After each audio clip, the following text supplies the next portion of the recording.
দেশের অন্যান্য অঞ্চলের খবরের সঙ্গে আজ থাকছে চট্টগ্রাম বিভাগের সংবাদ কর্ণফুলীর তীরে।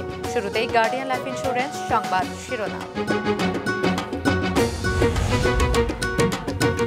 ঘূর্ণিঝড়ে বিধ্বস্ত বরগুনার ৩ গ্রামের মানুষ থাকছে খোলা আকাশের নিচে। পানি কমলেও সিলেটের নিম্নাঞ্চলে জলাবদ্ধতা, ক্ষতিগ্রস্ত সড়ক। চট্টগ্রামে ব্যাংকের লকার থেকে গায়েব গ্রাহকের ১৪৯ ভরি স্বর্ণ। তদন্ত কমিটি গঠন, মূল্যবান সামগ্রী তুলে ফেলেছেন আতঙ্কিত গ্রাহকেরা। এত বড় দুর্যোগেও ওই বাড়িগুলি দাঁড়িয়ে আছে কোন শক্তিতে? সেজন্য প্রয়োজন উচ্চ শক্তির নির্মাণ সামগ্রীর ব্যবহার, যেমন জিপিএইচ কোয়ান্টাম B600DR, বাংলাদেশের উচ্চ শক্তি সম্পন্ন একমাত্র রড। এবার বিস্তারিত।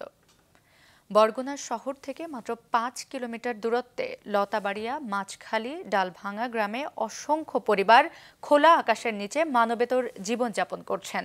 বেড়িবাঁধ না থাকায় ঘূর্ণিঝড় রিমাল ভাসিয়ে নিয়ে গেছে তাদের সবকিছু। আরও জানাচ্ছেন বরগুনা প্রতিনিধি মুশফিক আরিফ।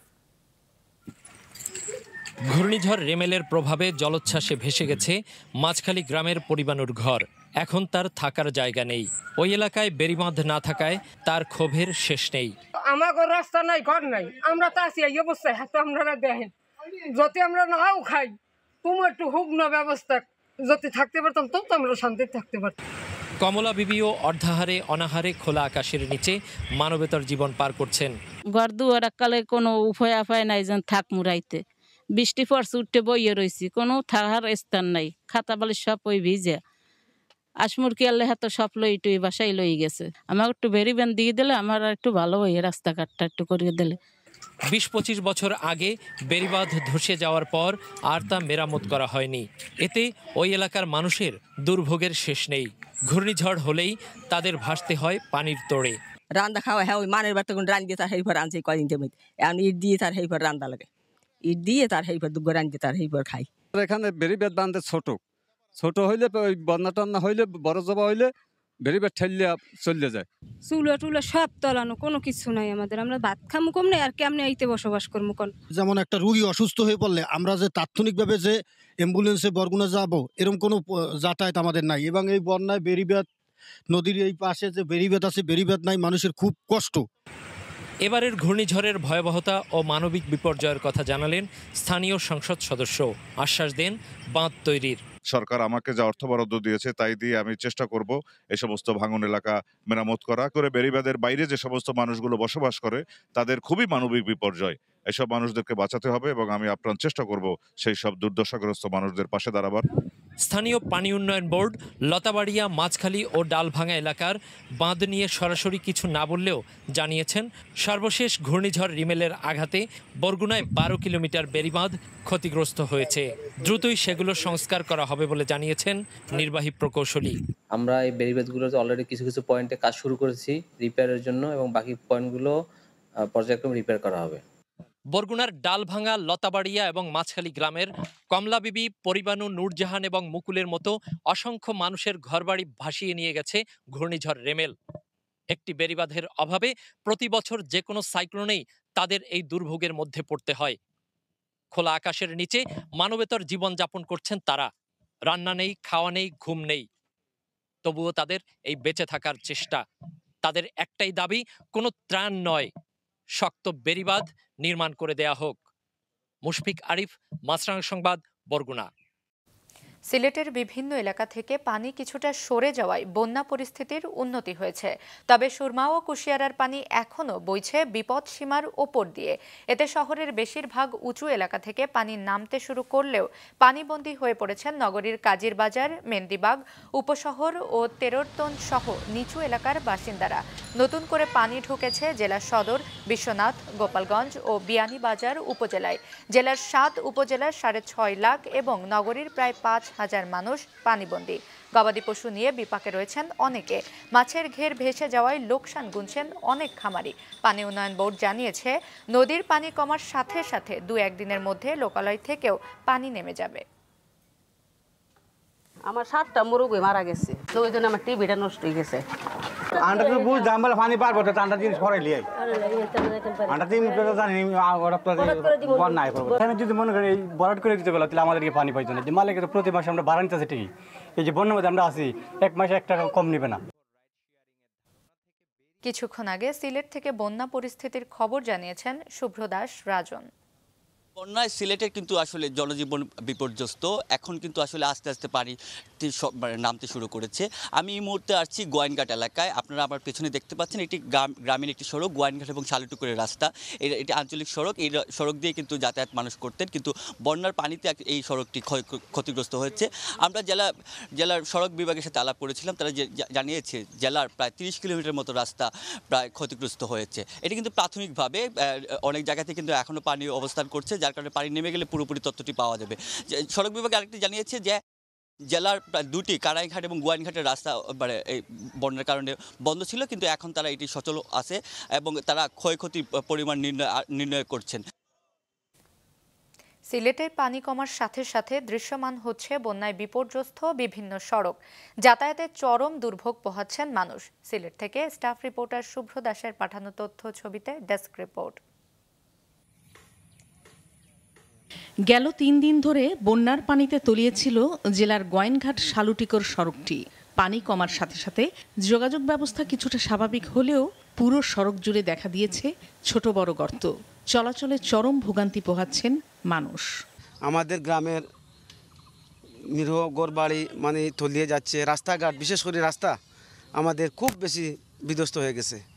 ক্ষতিগ্রস্ত সড়কগুলো দ্রুত সংস্কার করার আশ্বাস দিয়েছেন সংশ্লিষ্ট কর্মকর্তারা। এখন আমাদের যে পানিটা উঠেছে সেই পানিটা নেমে যাওয়া পর্যন্ত আমাদের অপেক্ষা করতে হবে।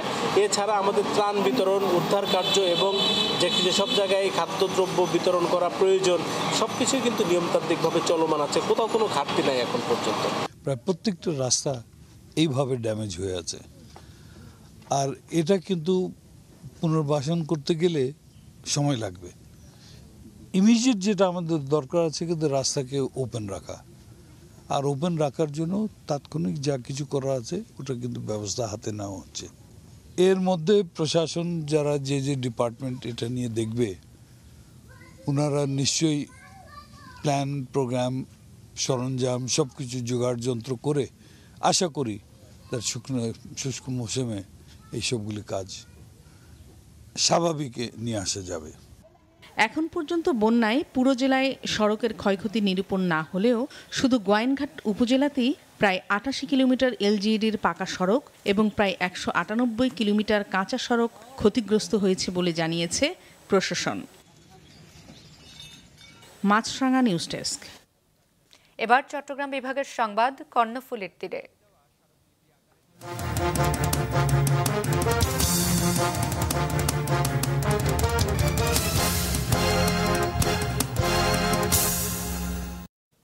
ব্যাংক খাতের অস্থিরতার মধ্যে এবার চট্টগ্রামে ইসলামী ব্যাংকের লকার থেকে 149 ভরি স্বর্ণ গায়েবের ঘটনা ঘটেছে। এ ঘটনায় তদন্ত কমিটি গঠন করেছে ব্যাংক কর্তৃপক্ষ। একই সাথে আদালতে মামলার প্রস্তুতি নিচ্ছেন ভুক্তভোগী গ্রাহক। এমন ঘটনায় আতঙ্কে ব্যাংকটির অন্যান্য গ্রাহকও। আব্দুল্লাহ রাকিবের রিপোর্ট, ক্যামেরায় ছিলেন সঞ্জীব দে।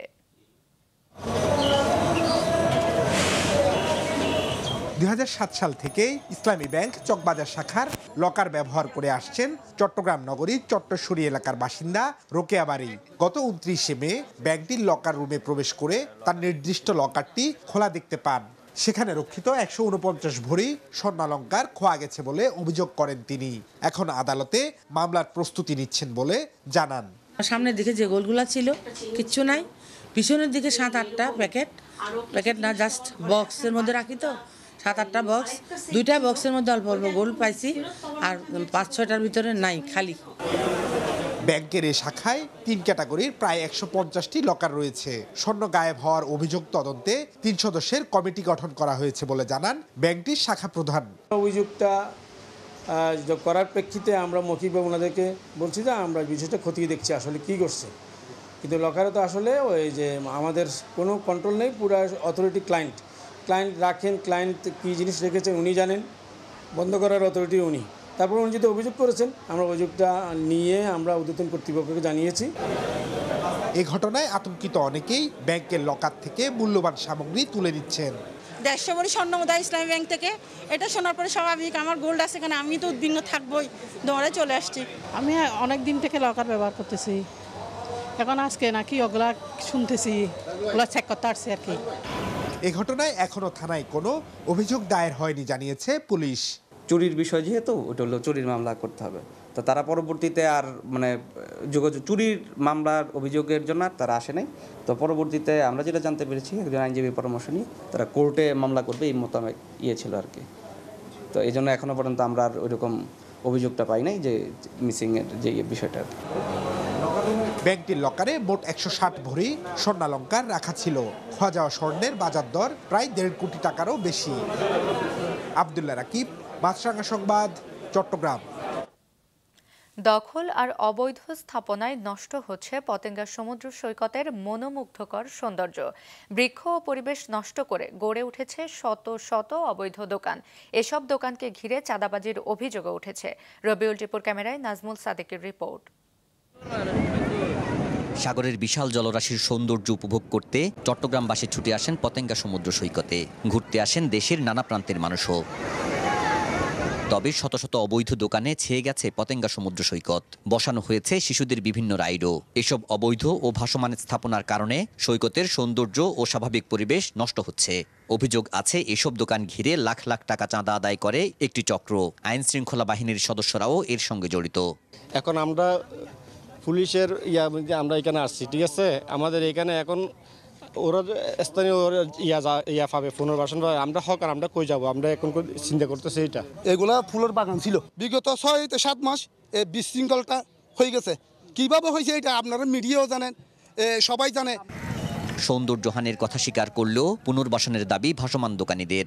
এই কাজটা করলে মনে করেন সুন্দর হতে হবে, কিন্তু যদি কোনো বাইরে কোনো হকার না থাকে আমরা কিছু বিক্রি করতে পারবো। এখন যে উদ্যোগটা নিছে এটা আমরা খুব খুশি, কিন্তু খানার দোকানের জন্য উদ্যোগটা নিছে, আমাদের আচারের দোকানের জন্য এই উদ্যোগটা নেই। তো আমরা এখন কই যাব, আমরা চিন্তা করতেছি এটা। দোকান থেকে চাঁদা আদায়ের বিষয়টি সরাসরি কেউ স্বীকার না করলেও কথায় কথায় প্রকাশ পায় তা। এখানে আজকে আমরা এখানে এরকম করছি বিদায় আজকে আমাদেরকে সরকারে অ্যাকসেপ্ট দিচ্ছে।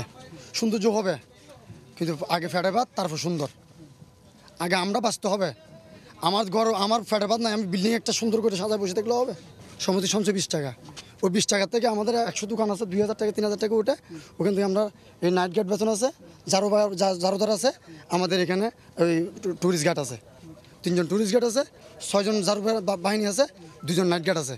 ওদের বেতন দিয়ে অবশ্যই যা থাকে এগুলো আমাদের গরিব দুঃখী যে কোনো কেউ লাগলে তাদেরকে দিয়ে দিই। সমুদ্র সৈকতকে পর্যটক বান্ধব করতে রয়েছে বিচ ম্যানেজমেন্ট কমিটি, যার নেতৃত্ব দিচ্ছে জেলা প্রশাসন। তারা জানায় পর্যটকদের নিরাপত্তা নিশ্চিত ও সৈকতে এক্সক্লুসিভ জোন নির্ধারণ করা সহ পরিকল্পনা হাতে নেওয়া হয়েছে। এরই মধ্যে 32টি দোকান স্থানান্তরের কাজ চলছে। যারা বিশৃঙ্খলভাবে রয়েছে তাদেরকে আমরা একটি শৃঙ্খলার মধ্যে এনে সুন্দর একটি বীজ আমরা পর্যটকদের সামনে উপহার দিতে চাই। সেই লক্ষ্যে আমরা কাজ করছি। এখানে টয়লেট ফ্যাসিলিটি থেকে শুরু করে পর্যটকদের জন্য যা কিছু ফ্যাসিলিটিস লাগে, সিসিটিভি থেকে শুরু করে অন্যান্য ফ্যাসিলিটিসগুলো আমরা নিশ্চিত করব এবং এই পুরো ব্যবস্থাটিকে যখন আমরা সুন্দর একটি ব্যবস্থাপনার মধ্যে নিয়ে আসবো, আমার মনে হয় এখানে পর্যটন কেন্দ্রিক যে অপরাধ প্রবণতাগুলো রয়েছে সেগুলো রোধ করা পুরোটাই সম্ভব হবে।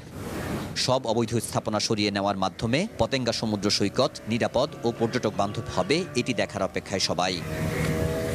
নাজমুল সাদেকি, মাছরাঙা সংবাদ, চট্টগ্রাম। এবার অন্য এলাকার খবর। ঝিনাইদহ 4 আসনের সংসদ সদস্য আনোয়ারুল আজিম আনার হত্যার ঘটনায় বিক্ষোভ সমাবেশ ও সংবাদ সম্মেলন করা হয়েছে। বেলা 11টায় উপজেলার ভূষণ হাইস্কুল মাঠে মেয়র, উপজেলা ও বিভিন্ন ইউপি চেয়ারম্যান সহ জনপ্রতিনিধিরা সম্মিলিতভাবে এ কর্মসূচির আয়োজন করে। এ সময় বক্তারা হত্যা হলে লাশ চাই, নিখোঁজ হলে সন্ধান চাই সহ নানা স্লোগান দেন। তার ব্যবহৃত পাসপোর্ট, ঘড়ি, আংটি ও কথিত রক্তমাখা পোশাক উদ্ধারের দাবি জানান তারা।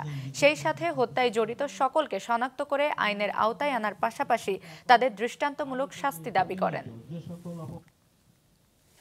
যশোরের অভয়নগরে পুলিশের নির্যাতনে আফরোজা বেগম নামে এক নারীর মৃত্যুর অভিযোগ করেছেন নিহতের স্বজনরা। তারা জানান, বাড়িতে মাদক থাকার স্বীকারোক্তি আদায়ে নিজ বাড়িতেই তাকে ফ্যানের সাথে ঝুলিয়ে পেটায় 2 এসআই। পরে তাকে অভয়নগর থানায় নিয়ে যাওয়া হয়। গুরুতর অসুস্থ হয়ে পড়লে তাকে প্রথমে উপজেলা স্বাস্থ্য কমপ্লেক্সে নেওয়া হয়। পরিস্থিতির অবনতি হলে সকালে যশোর জেনারেল হাসপাতালে নেবার পথে তার মৃত্যু হয়। যশোর জেনারেল হাসপাতালের তত্ত্বাবধায়ক জানান, ময়নাতদন্তের পর মৃত্যুর কারণ জানা যাবে। তবে পুলিশ কর্মকর্তারা এ বিষয়ে কোনো কথা বলতে রাজি হননি। আমার সামনে আমার মা আম্মুকে সে চড়া দিতে একদম ই করে শুয়াই ফেলাই দিছে। দেওয়ার পরে আমি বলতেছি আমার আম্মুকে মেরে না, আমারও দুটো চড় মারছে, আমার কান একদম গুম হয়ে গেছিলো। তো সে বলার পরে আমি এখন বলতেছে যে তারপরে আমার বের করে দিচ্ছে ঘর থেকে। 5 জন ছিল, ওনারা মোট 5 জন ছিল, দেখলে চিনতে পারলাম, নাম জানি না। এসআই ছিল, এসআই শামসুর, আরও 3-4 জন এসআই ছিল যাদের নাম আমি ওইভাবে জানি না, তাই বলতে পারলাম না। আরও সাথে ছিল ফিরোজ মোল্লা এবং তরিক শেখ। এই দুর্বৃত্তরা থাইকে আমার মারে ফ্যানে ঝুলায় আমার মারে থাবাইছে। অভয়নগর হাসপাতাল থেকে যে রেফারের কাগজটা দিয়েছে সেখানে আমরা দেখছি যে ওনার প্রেশার ছিল 220/110। এটা অনেক বেশি প্রেশার, এই জন্য ওখান থেকে প্রাথমিক চিকিৎসা প্রদানের পরে আমার হাসপাতালে রেফার করে। আমাদের জরুরি বিভাগে আমরা রিসিভ করি এবং আমার ইএমও সাহেবের সাথে যতটুকু কথা হয়েছে ওনারা ধারণা করছে যে এটা সাডেন কার্ডিয়াক অ্যারেস্টে আমার জরুরি বিভাগে মৃত্যুবরণ করেছে। ময়মনসিংহে পরিত্যক্ত লাগেজের ভেতরে অজ্ঞাত মরদেহ, খণ্ডিত মাথা উদ্ধার করা হয়েছে। এদিকে লালমনিরহাটের হাতীবান্ধায় মেয়েকে হত্যার পর বিষ পানে আত্মহত্যা করেছেন মা। সকালে ময়মনসিংহ সদর উপজেলার মনতলা এলাকার সুতিয়া নদীর ব্রিজের নিচে বিচ্ছিন্ন একটি মাথা ও পাশেই একটি বড় লাগেজ পড়ে থাকতে দেখে পুলিশকে খবর দেন স্থানীয়রা। ঘটনাস্থল থেকে মরদেহ উদ্ধার করে ময়নাতদন্তের জন্য ময়মনসিংহ মেডিকেল কলেজ হাসপাতালে পাঠায় পুলিশ। এদিকে লালমনিরহাটের হাতীবান্ধায় ভেলাগুড়ি ইউনিয়নের সোনারদিঘি এলাকায় 4 মাস বয়সী মেয়েকে হত্যার পর মা রুজিনা বেগম বিষ পানে আত্মহত্যা করেছেন। রুজিনা সোনারদিঘি এলাকার আকবর আলীর স্ত্রী। অন্যদিকে বগুড়ার বনানী এলাকায় একটি আবাসিক হোটেল থেকে মা ও শিশুর মরদেহ উদ্ধার করা হয়েছে। এ ঘটনায় শিশুটির বাবা পরিচয় দেওয়া আজিজুলকে হেফাজতে নিয়েছে পুলিশ। তো আমরা ধারণা করছি প্রাথমিকভাবে যে উপর থেকে হয়তো বা কেউ লাশটাকে ফেলেছে এবং লাশটা আমরা দেখলাম যে 4 টুকরো একটি লাশ। তো আমরা তাদের যে প্রস্তুতি দেখলাম এতে মনে হচ্ছে যে এটা বেশ পূর্ব পরিকল্পিত একটি মার্ডার এবং আমরা খোঁজার চেষ্টা করছি লাশে এই ধরনের হত্যাকাণ্ডের মোটিভটা কি, এটা কি কোনো হানি ট্র্যাপ ছিল কিনা বা কোনো স্বার্থের দ্বন্দ্ব ছিল কিনা, আমরা এটা বের করার চেষ্টা করছি এবং আমরা আশা করি খুব দ্রুতই এই তদন্ত আমরা আগাতে পারবো। এই লাশ শনাক্ত করা সহ এর সাথে যারা জড়িত আছে সকলকে আইডেন্টিফাই করে সকলকেই আমরা আইনের আওতায় নিয়ে আসবো। সৈনিককে আমরা এখানে আটক করি এবং তার জিজ্ঞাসাবাদে আমরা জানতে পারি যে পারিবারিক সম্পর্কের অবনতির জন্য ঘটনাটি ঘটেছে বলে প্রাথমিকভাবে জানা যায়। তবে অধিকতর তদন্তেই প্রকৃত বিষয়টি উঠে আসবে এবং সে আমাদেরকে যেটি জানিয়েছে যে তার শিশু সন্তানের যে মাথাটি সে করতোয়া নদীর ভিতরে ফেলে দিয়েছে। তা আমাদের টিম, ডিবি টিম এবং ফায়ার সার্ভিস সহ সেই মাথা খোঁজার জন্য আমাদের অভিযান অব্যাহত রয়েছে। রাজবাড়ীতে খামার ও পারিবারিকভাবে কোরবানির জন্য প্রস্তুত করা হয়েছে 65,000 গবাদি পশু। গোখাদ্যের দাম বাড়ায় উৎপাদন খরচ কমাতে প্রাকৃতিক উপায়ে গরু মোটাতাজা করছেন খামারিরা। রাজবাড়ী প্রতিনিধি ইমরান হোসেন মনিমের তথ্য, ছবিতে ডেস্ক রিপোর্ট। বিশাল আকারের এসব গরু প্রস্তুত করা হচ্ছে কোরবানির পশুর হাটের জন্য। এক একটির ওজন 10 থেকে 20 মণ পর্যন্ত। পাশাপাশি রয়েছে মাঝারি ও ছোট আকারের গরুও। সামর্থ্যের কথা চিন্তা করে রাজবাড়ীর খামারিরা সব আকারের গরু কোরবানির জন্য প্রস্তুত করেছেন। এবার গোখাদ্যের দাম বেশি হওয়ায় গরু মোটাতাজা করতে বাড়তি টাকা গুনতে হচ্ছে খামারিদের। অনেকে খরচ কমাতে বেছে নিয়েছেন প্রাকৃতিক উপায়। কেনা খাবারের উপর নির্ভরতা কমিয়ে নিজেদের উৎপাদিত গোখাদ্য খাওয়াচ্ছেন অনেক খামারি। উৎপাদন খরচও কমে গেছে খামারিদের। সকালে খাওয়ানো হয় ভুসি খাওয়ানোর পরে সকাল দুপুরবেলা আবার হচ্ছে আপনার খড় খাওয়ানো হয়। খড় খাওয়ানোর পরে রাত্রে হলে আমরা ঘাস খাওয়াই। খাবারের অনেক দাম, নিজের খাবার খাওয়াই দিয়ে একটু বাস থেকে বেশ পাচ্ছি, বুঝছেন। যদি বাইরের খাবার খাওয়াই তাহলে খুবই টাকার পরিমাণটা বাড়বে, সেই জন্য নিজের খাবার খাওয়াই। আমরা গরু বেচারা খুব যত্ন রাখি, বিধায় গরু আমাদের গরুগুলো খুব দৃষ্টিপুষ্ট দেখতে সুন্দর, সব কিছু ইনশাল্লাহ পরিপূর্ণ। 50টার উপরে গরু প্রস্তুতি করছি আমরা।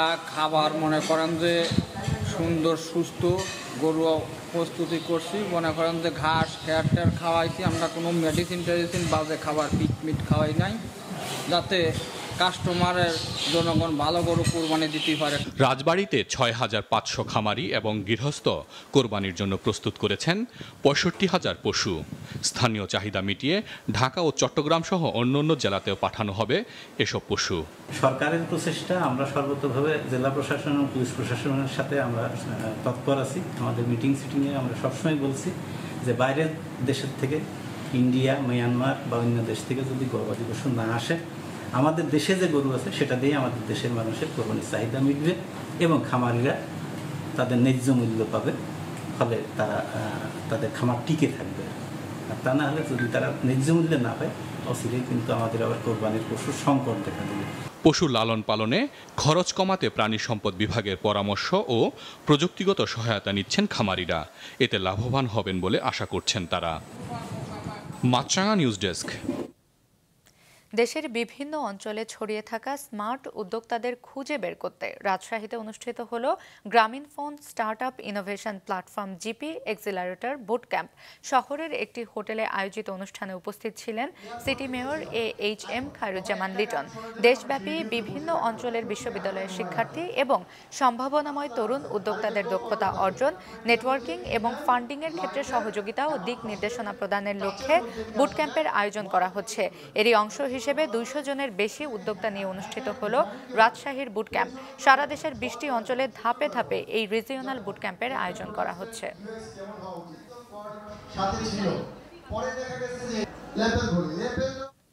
বাজারে আলুর সরবরাহ স্বাভাবিক ও দাম নিয়ন্ত্রণে রাখতে 19 দিন বন্ধের পর আবারও হিলি স্থলবন্দর দিয়ে ভারত থেকে আলু আমদানি শুরু হয়েছে। গতকাল বিকেলে বন্দর দিয়ে 28 টন আলু আমদানি করে রকি ট্রেডার্স নামে আমদানিকারক প্রতিষ্ঠান। দেশে আলুর বাজার অস্থিতিশীল হয়ে উঠলে গত 1 ফেব্রুয়ারি পণ্যটি আমদানির অনুমতি দেয় সরকার। 3রা ফেব্রুয়ারি থেকে আমদানি শুরু হলেও ভারতে আলুর দাম বেশি হওয়ায় আমদানি বন্ধ রাখেন ব্যবসায়ীরা। সম্প্রতি দেশে আলুর দাম আবারও বাড়তে শুরু করলে সরবরাহ স্বাভাবিক ও দাম নিয়ন্ত্রণে রাখতে আমদানি শুরু করেছেন আমদানিকারকরা। সবশেষ গত 12 মে বন্দর দিয়ে ভারত থেকে আলু আমদানি করা হয়েছিল। সৌদি সরকারের অর্থায়নে বাংলাদেশের 9টি আইকনিক মসজিদ স্থাপন করা হচ্ছে বলে জানিয়েছেন ধর্মমন্ত্রী ফরিদুল হক খান। দুপুরে জামালপুর জেলা ইসলামিক ফাউন্ডেশনের আয়োজনে এক আলোচনা সভায় একথা বলেন তিনি। ধর্মীয় ও নৈতিকতা উন্নয়নে মসজিদ ভিত্তিক শিশু ও গণশিক্ষা কার্যক্রম প্রকল্পের অবদান, সন্ত্রাস, জঙ্গিবাদ, নারী নির্যাতন, যৌতুক, বাল্যবিবাহ ও মাদক প্রতিরোধে উলামা মাশায়েখদের করণীয় শীর্ষক আলোচনা সভায় বিশেষ অতিথি হিসেবে উপস্থিত ছিলেন সৌদি রাষ্ট্রদূত ইসা ইউসেফ ইসা আল দুহাইলান।